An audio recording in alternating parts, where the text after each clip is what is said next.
पूज्य गुरुदेव यांचं स्मरण करो.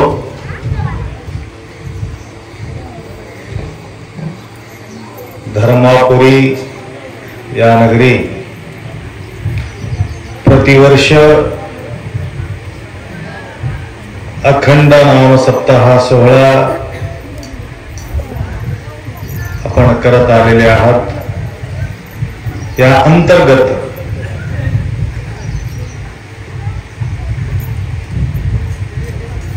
प्रतिवर्ष आपल्या अपेक्षा बाळगणारे अनेक भाविक भक्त माऊलीचा आशीर्वचन व्हावे हे सदिच्छा बाळगलेले आहेत आणि तुमचं आणि आमचं गाठ आणि भेट करून देण्याचा जो संकल्प बाबू अप्पा या ठिकाणी करत आहेत. कंटिन्यू मध्ये आपल्या कॉन्टॅक्ट मध्ये अप्पाजी असतात. आज विशेष करून त्यांच्या स्वगृही दीयते लिंग संबंधम क्षीयते पाशबंधनम योगद्या दीक्षा विशिष्यते म्हटल्याप्रमाणे संबंध ज्यावेळी जुळते, ज्या संबंधापासून बंधन तुटायला पाहिजे. दीयते लिंग संबंधम क्षीयते पाशबंधन. पाशबंधन म्हणजे कोणती आहे? आपल्या जीवनातील अनेक प्रकारच्या अडीअडचणी दुःख दुम्मान जे आपल्याला घेरलेले आहे त्याच्यापासून आपल्याला मुक्ती मिळविण्यासाठी प्रत्येकाच्या धावपळ असते. कोणी दुःखी व्हावे, बंधनात अडकावे असं म्हणून कोणाला असं वाटत नाही. बंधनमुक्त होण्यासाठी प्रत्येकाचा विचार असतो. मोकळा आवडते की काय अडचणीमध्ये बसावं वाटते? मोकळा आवडते ना का पोर्ट्रेट मध्ये ते बसावं असं वाटते? नाही, मोकळं मोकळं मोकळं. अडचणीमध्ये झोपणे, अडचणीमध्ये बसणे, अडचणीमध्ये उठणे, अडचणीमध्ये राहणे, या अडीअडचणी दूर करण्याकरता अखंड नाम यज्ञ सोहळा असतो. या सोहळ्याच्या अंतर्गत आतापर्यंत कथा सुद्धा तुम्ही ऐकला. आदर्श अनेक आदर्श महापुरुष या आपल्या भारताभूमीमध्ये अवतारच समजून घ्या. कारण त्यांच्या आदर्श घेऊन आपल्याला जीवन जगायचं आहे. आदर्श म्हणजे कोणतं? त्यांच्या एवढा त्रास, त्यांच्या एवढा अडीअडचणी, त्यांच्या एवढे तकलीफ आपण सहन करू शकत नाही. त्यांनी जे अडचणीला प्रसाद समजून घेतले. सुखवंद कोटी बंदल्ली शिवशरण ಎಂಬುದು, दुःखवंद कोटी बंदल्ली शिवशरण ಎಂಬುದು. बरेचसे तुम्ही भक्तांचे विजय पाहिला असेल, संतांचा चरित्र तुम्ही ऐकला असेल. कोणी या संसारात सुख भोगून समाधानकारक व्यवहार करून जीवन व्यतीत केले हे आम्ही ऐकू शकत नाही. अनंत संघर्ष त्यांच्या जीवनामध्ये आपण पाहिलं तरी सुद्धा हसत हसत त्याला संघर्ष करून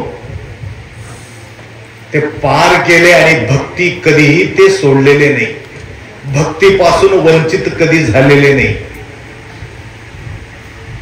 जसं जसं त्यांना त्रास होत गेले तसं तसं अजून प्रेम भगवंताच्या प्रती त्यांच्या वाढत जाईल. अशा प्रकारे अनेक संतांच्या जीवन चरित्रात आपण पाहतो.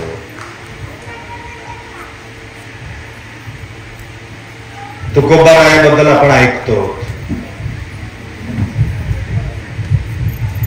त्या संतांनी म्हणतात त्यांच्याकडे भरपूर संपत्ती होती पूर्वी.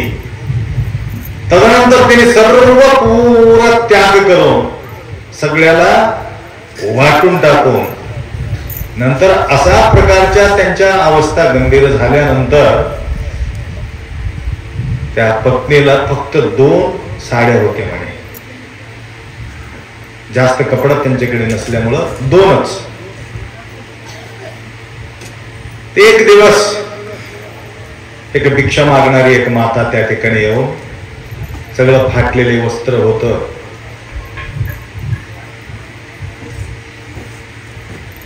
त्यांची अवस्था पाहिलं पण पत्नीचा विचार तो केला नाही. आत जाओ एक साडी आणो, त्याला देऊन टाकलं. लुगडं म्हणतात की साडी म्हणतात, आणून देऊन टाकलं. नंतर पत्नीला कळाला ही गोष्ट. महाराजांनी दान करून गेले.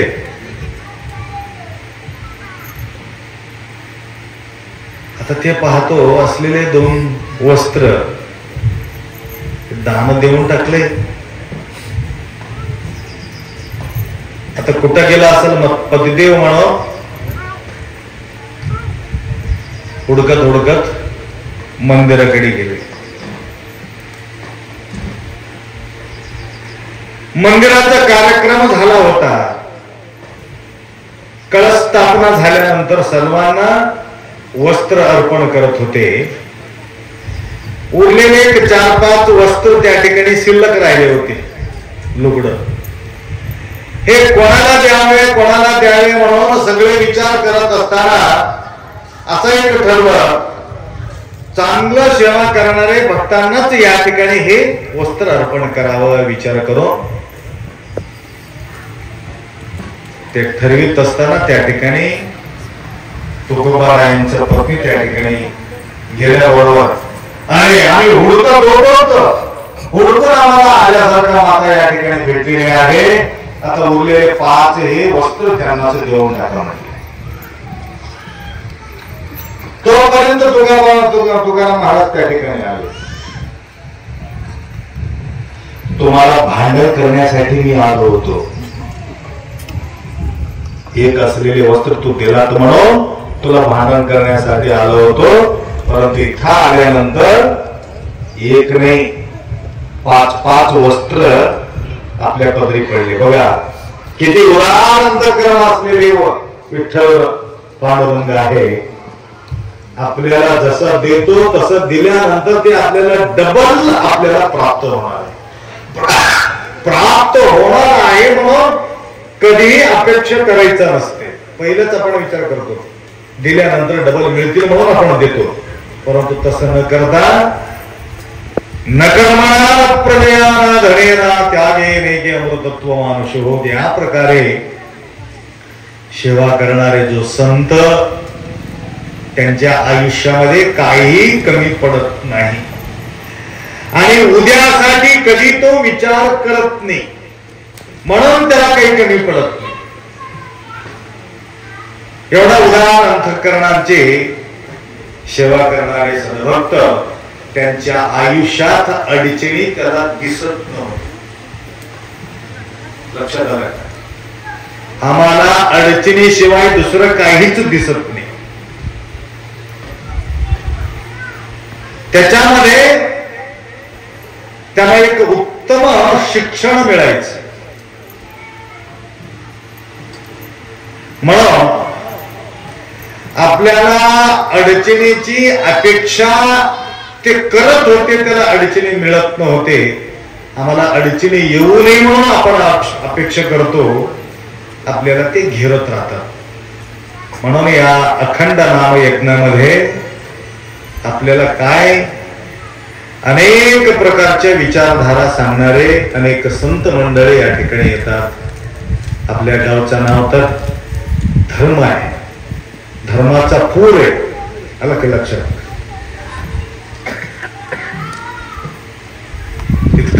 आनंदाने या ठिकाणी प्रेमळ मनाने त्यांच्या नाव आपण घेतो. बरेचसे वेळाला मी सांगितलेले आहे,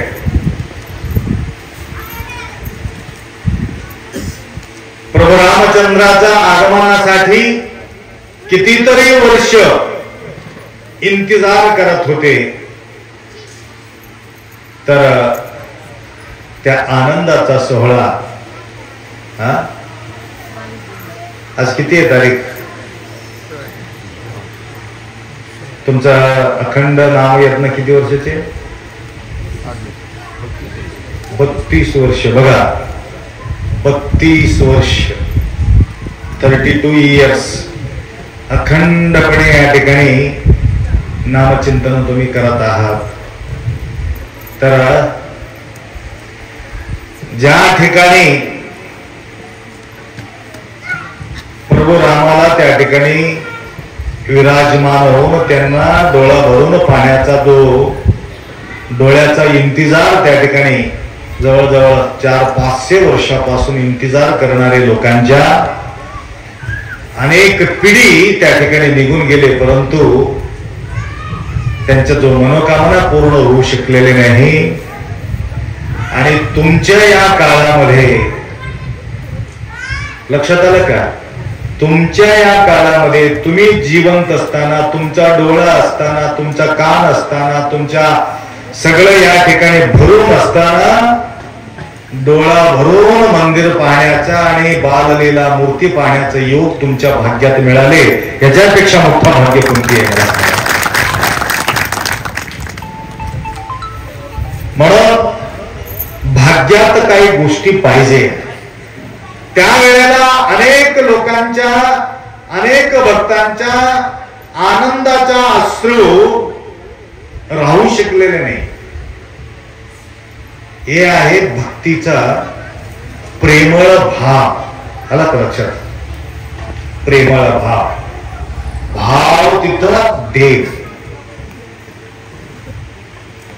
आणि हे प्रेमाचा वर्षावा गुरुमाऊलीचा प्रवचनाच्या माध्यमातून देण्याचं एकमेव कारण आहे, आपलं बुद्धी शुद्ध होण्यासाठी, चित्त शुद्ध होण्यासाठी, अंतःकरण पवित्र होण्यासाठी माऊलीचं प्रवचन असतं.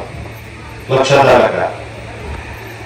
अशा प्रकारे प्रवचन, कीर्तन, भजन कुठल्याही देशामध्ये एवढं सार्वजनिक रूपानं त्या ठिकाणी तुम्ही पाहू शकत नाही. फक्त भारताभूमीमध्ये आपल्याला आढळतात भक्तांच्या गर्दीत 10-10 लाख पब्लिक, कमी नाही. एक कथा भागवत कथामध्ये, शिवकथामध्ये काय हे विदेशमध्ये अशा प्रकारच्या गर्दी तुम्हाला पाहायला मिळू शकत नाही. म्हणून तिकडचा जो संस्कार आहे, तो तिकडचा जो विचारधारा आहे, आपल्या देशामध्ये थोडं थोडं थोडं थोडं कोरोना सारखा पसरू लागले. लक्षात आलं का?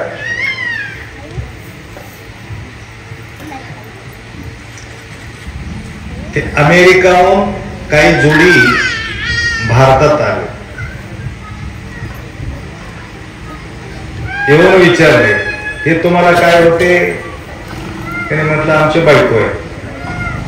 त्याला विचारले, काय? आमचं पतिदेव आहे. वय काय? 80-90 उंमर आहे.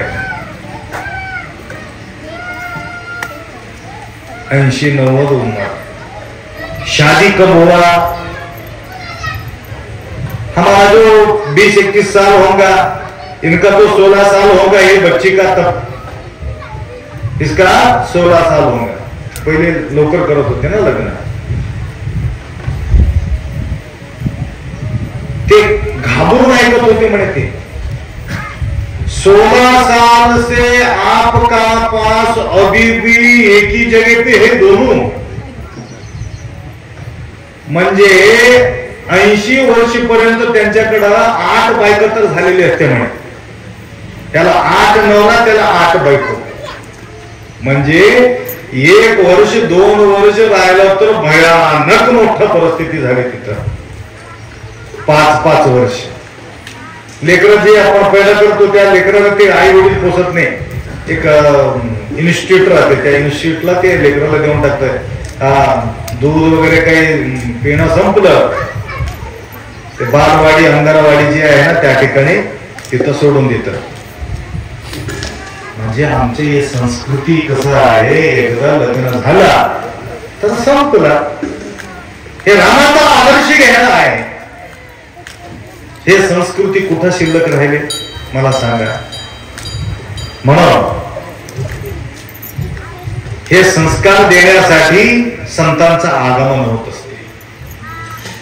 बरेचशे ठिकाणी अनेक घटना या ठिकाणी घडत आहे.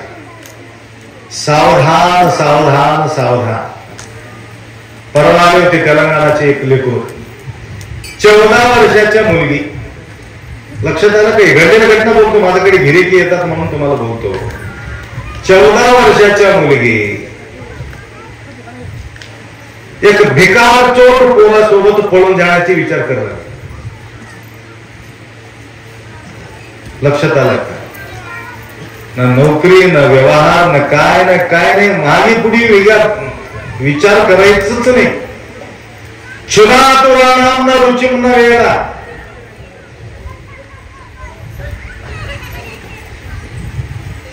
कामातुराणाम न भयम न लज्जा. चिंतातुराणाम न सुखम न निद्रा.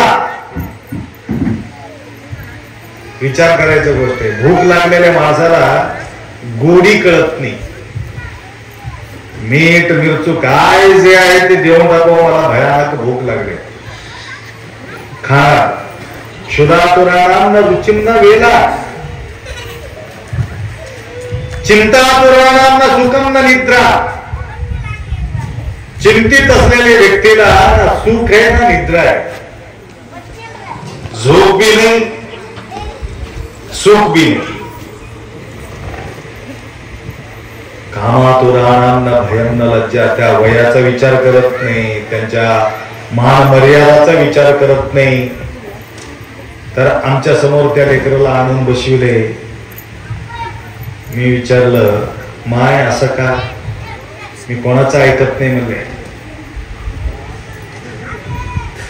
तर दुसरा एक प्रक्रिया करून त्याला थोडस बुद्धीला फ्रेश करून टाकलं. त्यांच्या लक्षात आणून दिलो, हे दोष जोपर्यंत दर्शन होत नाही दोषाचा, तोपर्यंत आपण त्याच्यापासून मुक्ती आम्ही मिळू शकत नाही. म्हणून संतांना दोष दिसला या संसारामध्ये, आणि हे दोष दूर करून संतांनी काय केले? ईश्वराच्या प्रेमामध्ये ते गुंतले. म्हणून त्यांच्या कल्याण होत गेलं. म्हणून आपण पाहतो अनेक संतांच्या जीवन चरित्र, काही अब्जोपती खरबोपती काही पैसा जमा करून गेलेले लोक नाहीत. इंदिंगे आळिंगे यंदनादरे निम्माणे निम्म प्रमथर आणे.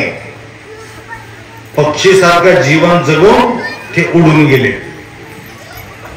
साठवण करून ठेवलेले नाही. ज्यावेळी आपण साठवण करून ठेवतो बघा, जमा करणं मोठी गोष्ट नाही, वैभव निर्माण करणं मोठी गोष्ट नाही. लक्षात आलं का? माय भयानक मोठा प्रॉपर्टी उभा करणं काय मोठी गोष्ट नाही. अब्जो खरबोपती होणं शक्य आहे, पण